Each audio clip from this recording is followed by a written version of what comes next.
Tonight on CFTK-TV News, other festival organizers are concerned after the Lapu-Lapu attacks. It's unclear who approved the budget for a police task force in Vancouver, and we'll look at how the province of BC is preparing for emergencies. Northwest BC's only television news team. We are CFTK-TV News. Good evening, I'm Cale Maslin, and here's what's making the news in the Northwest and beyond for today. To begin, we'll look at what is one of the most notable days on the schedule for one of the biggest major fast food conglomerates in the world. Today saw McHappy Day being held by McDonald's, a day in which the fast food juggernaut will be donating a portion of their food and beverage sales to local children's charities like their affiliate Ronald McDonald House.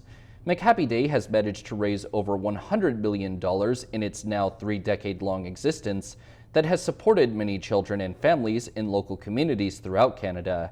And at the McDonald's location in Terrace, there certainly seemed to be no lack of people making their way to the restaurant. It's busy. Everyone is here. We have VIP guests from all over the town. Like we have people from Caledonia. We also have people from Progressive. And we have kids coming up at around 4 to 5 or 3 to 4 after class. And anyone worrying about being late to contribute in any way to this day of fundraising, there is still more than enough time to make a purchase as it lasts up until midnight in Terrace, but making a donation afterwards is possible as well. If they want to donate afterwards, they can either come down and see us at one of the restaurants, or they can donate straight to the house in Vancouver, Ronald McDonald Children's Charities. Donations can be $2, $5, or $10, and socks are being sold as well in this charitable event. For CFTK TV News, I'm Cale Maslin. Beginning this Friday at noon, both the Bulkley and Nadina fire zones, which includes the Nadina Forest District and the Skeetup part of the Skeetus-Stikine Forest District, will no longer be allowed to start Category 3 open fires. According to the BC Wildfire Service, Category 3 fires consist of material that is burning in 3 or more piles, and the ban also covers both carbonizers and air curtain burners. The ban is set to be in place at least until October 31st, but it could potentially be lifted earlier. Starting next week, Northern and Central BC local government representatives will be coming together for the annual North Central Local Government Association Conference. The conference will begin on May 12th and last until May 15th, with it being co-hosted by Prince Rupert and the District of Port Edward this year, and it will serve as a chance for these representatives to connect and then learn a bit more about what shared interests they have and potentially even plan on how to advocate for those interests in the future.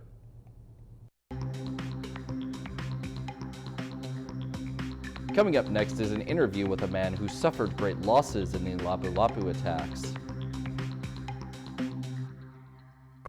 Welcome back. The Lapu-Lapu tragedy has ramped up anxiety for organizers of other festivals, and it even led to organizers of an Ottawa Filipino festival to cancel. The province has now launched a commission designed to make events safer. CTV's Rob Buffum has that story. Anro Asron was running his food truck at the Lapu-Lapu Festival on April 26th when tragedy struck. 2 of his customers that evening were hit, one of them killed. It was terrible and terrifying, especially to see the aftermath of blood and people laying on the ground. It's a wake-up call. The province had a wake-up call of sorts too. Premier Eby announcing details of a public safety commission ordered because of the tragedy. It's being headed up by a former BC Supreme Court Chief Justice Christopher Hinkson.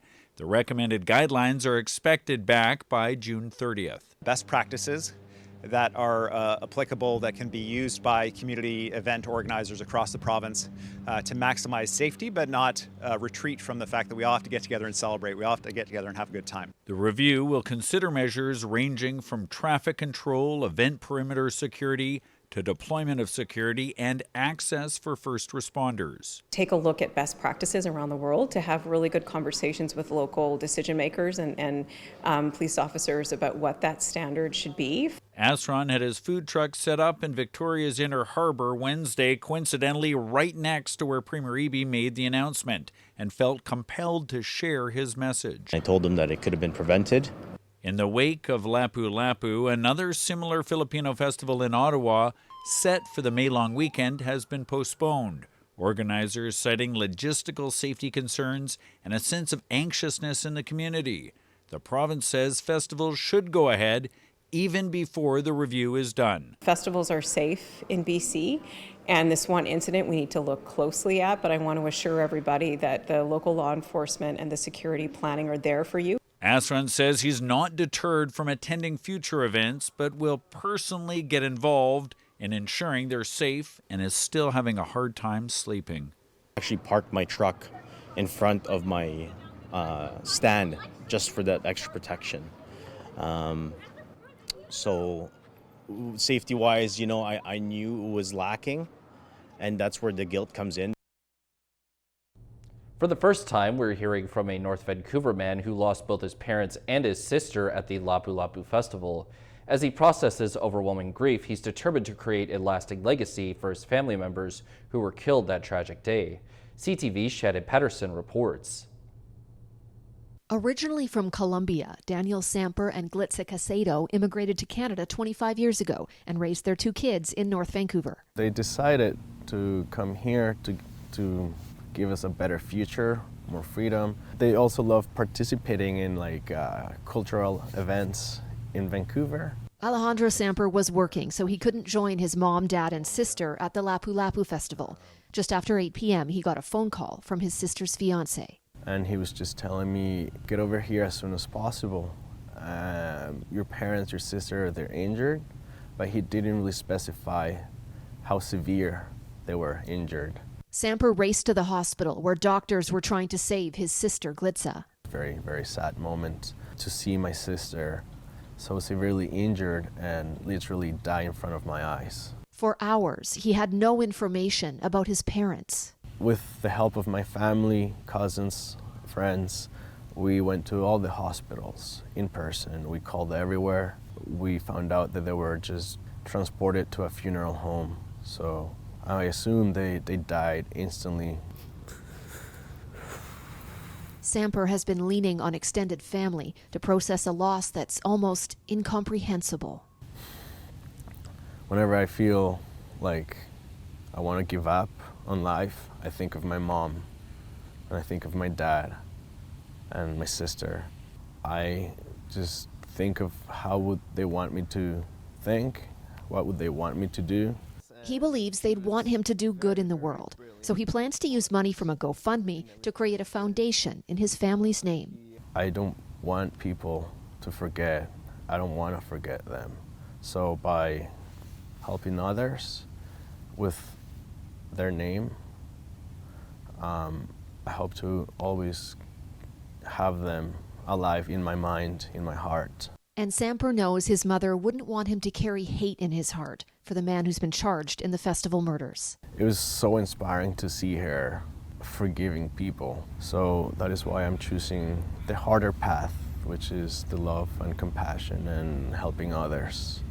And this is how I will carry my family's legacy. Shannon Patterson, CTV News, North Vancouver. Vancouver's mayor is dodging questions as to who approved the budget for a $5 million task force aimed at targeting crime on the downtown east side. As CTV's Isabella Zavarisi reports, critics are calling it a backroom deal and it might be a violation of provincial legislation. A pricey task force run by the Vancouver Police Department to tackle organized crime on the downtown east side is lacking checks and balances. No one, not the mayor who announced it or the police board, can answer the question of who approved the $5 million budget. It's clearly a backroom decision that's been highly politicized that doesn't pass the transparency test. In February, after the city's budget was finalized, Mayor Ken Sim announced Task Force Barrage. According to the province's Police Act, the VPD board is required to approve any changes to its budget.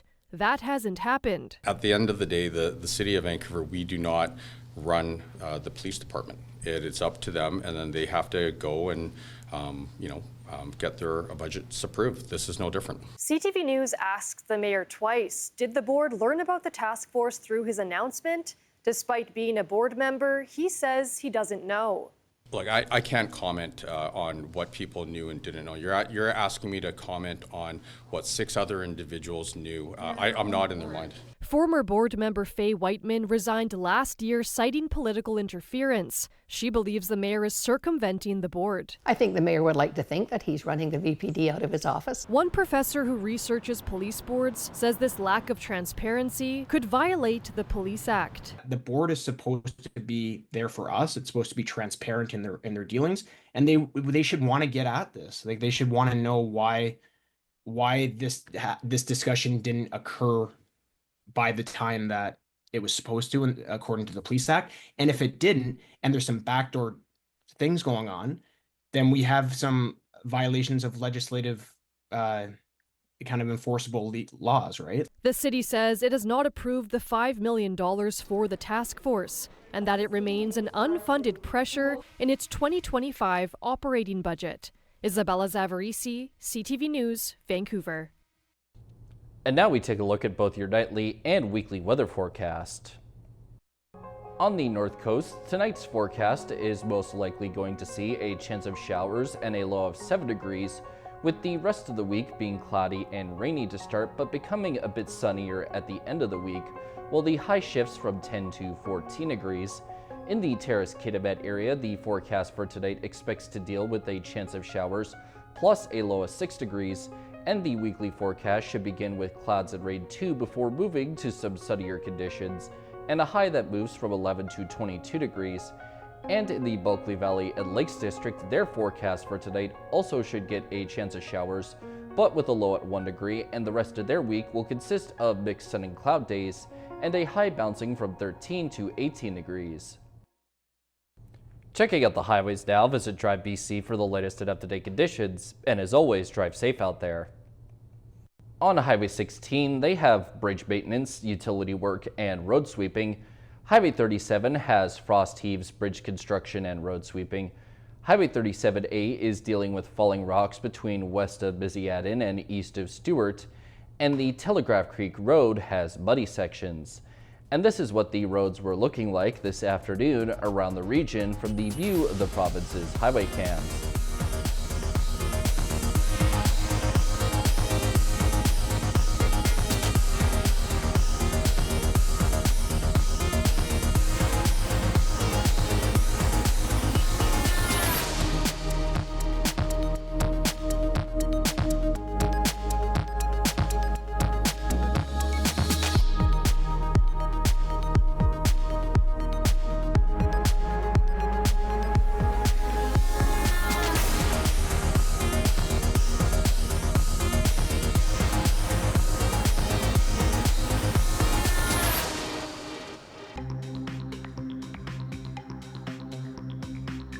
Still to come, canines are being used to sniff out invasive species.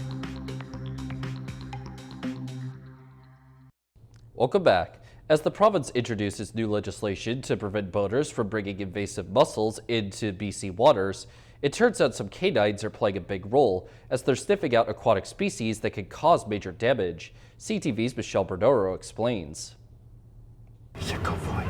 Meet Major, an 8-year-old German Shepherd. He's highly intelligent, but focused on work. His work crucial in protecting BC waterways. His tasks and his duties are to detect invasive species such as zebra quagga mussels. Where is it? Find it. Major has the powerful ability to detect the smell of mussels where conservation officers might not be able to see them. Experts say zebra and quagga mussels have been found in Manitoba and south of the border, and BC doesn't want them here. Once they're introduced, they can reproduce very quickly. They can outcompete our native species for both food and habitat. They overtake the environment. And they can attach onto pipes like this, potentially creating multi-million-dollar problems. If they're found growing in our waterways, they can cost us up to $129 million a year in mitigation costs. They can affect water systems, watersheds, BC Hydro. The province has introduced legislation amendments to ensure anyone pulling a boat can't bypass inspection points. At Cultus Lake Tuesday, inspections did not find any invasive species. But since the program began back in 2015, 170 boats coming into BC have been found with some sort of mussels on them.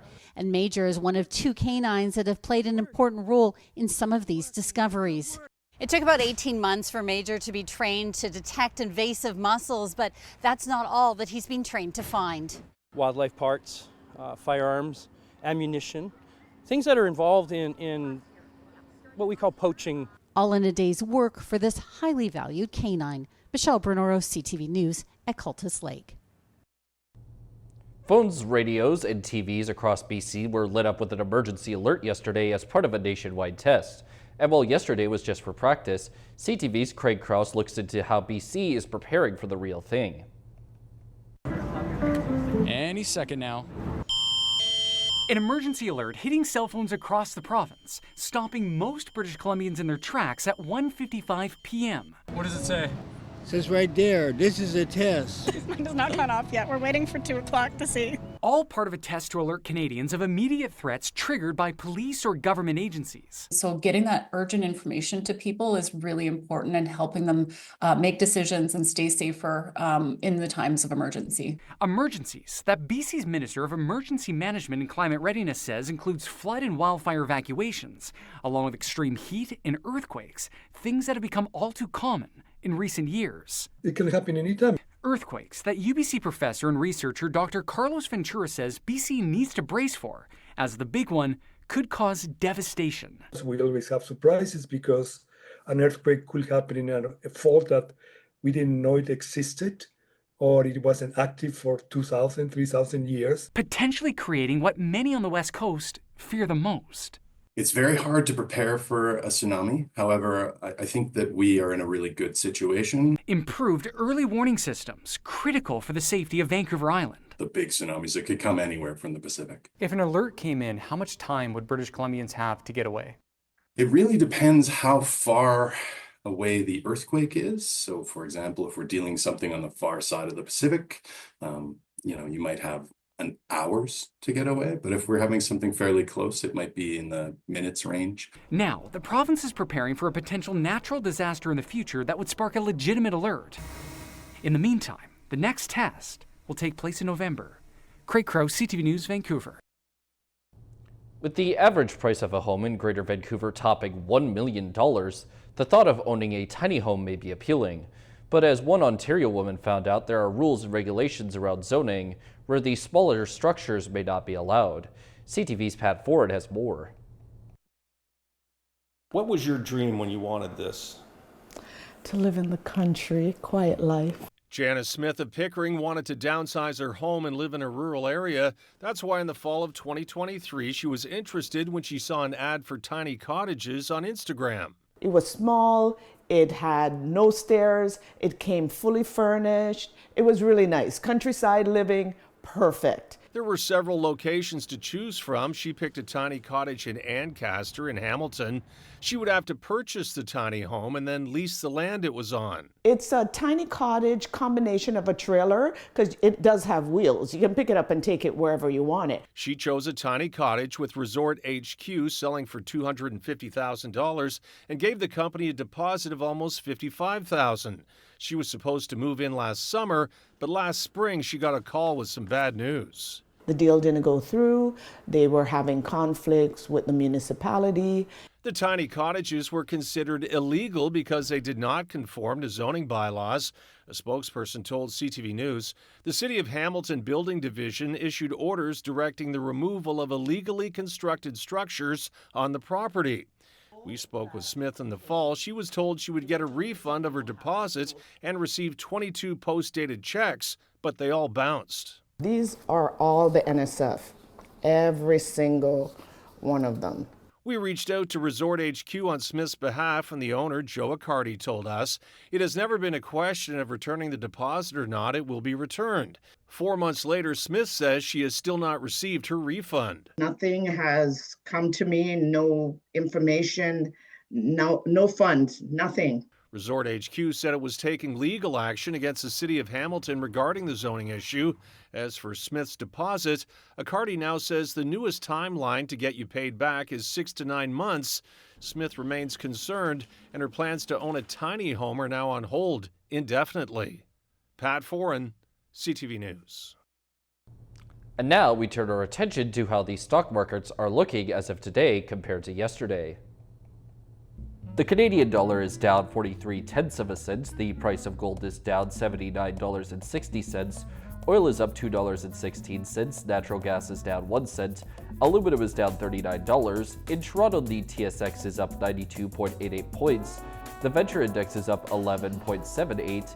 In New York, the Dow Jones is up 254.48 and Nasdaq is up 189.98. Still ahead is a look at some new women's health technology. Welcome back. New technology is being developed to give women the ability to monitor their own health on the go, and the potentially life-saving device is being packed into one piece of clothing. NBC's Priscilla Kaspar reports. The next time you put on a bra, you could be checking your health and getting the results within seconds. This is the ultimate goal that we would like to do, in which you have the ultrasound beams inside with flexible electronics, and it is placed in kind of a, I would say, insole. Associate Professor Janan Dagdevaran and her team at the MIT Media Lab are pioneering new wearable ultrasound technology that fits in a specifically made bra for early breast cancer detection, featuring a breast patch and magnets to hold the scanner in place. It's comfortable, and one scan costs less than $3. You have black and white image, and all these things are happening within sub-seconds. And then the picture is sent to your computer or phone, and then to cloud. Then your medical doctor can see an AI-supported report to see what's happening. And this is personal to her. She lost her aunt to breast cancer at 49 years old, 6 months after receiving the diagnosis following a regular routine mammogram screening. I was spending her last 12 days with her, and one day, just to relax her as an engineer, I sat by her bedside and took a piece of paper and sketched an ultrasound bra and asking feedback from my aunt. That out-of-this-world idea sketch taking new heights. The technology was most recently tested on Harvard grad Amanda Wen as she traveled to space on Blue Origin's all-female crew mission. She was very kind enough to get our technology and check how this technology is going to function in microgravity, and our hope to collect a lot of data, and by using the AI to predict what will happen to the breast tissue over time. Prosecutors filed an appeal in a sexual assault case that was tossed out over unreasonable delays. Judge Ted Gouge ruled in Duncan last month that the delays in the trial were beyond the 18-month ceiling set by the Supreme Court of Canada and provincial criminal cases. The case revolves around thousands of text messages, which the judge said the Crown didn't completely disclose in time. The Crown's appeal said the judge was wrong to find the delays unreasonable, and it's seeking a new trial on the same charges. Police in New Westminster are investigating a woman after she was stabbed in both her arms. They say that the victim was bleeding heavily when the officers arrived and applied tourniquets to each arm. Investigators collected evidence and canvassed the area for CCTV footage, and they say at this stage of the investigation it's unclear what relationship, if any, exists between the victim and suspect. That's all our news for now. From everyone at CFTK-TV News, I'm Cale Maslin. Thanks for watching.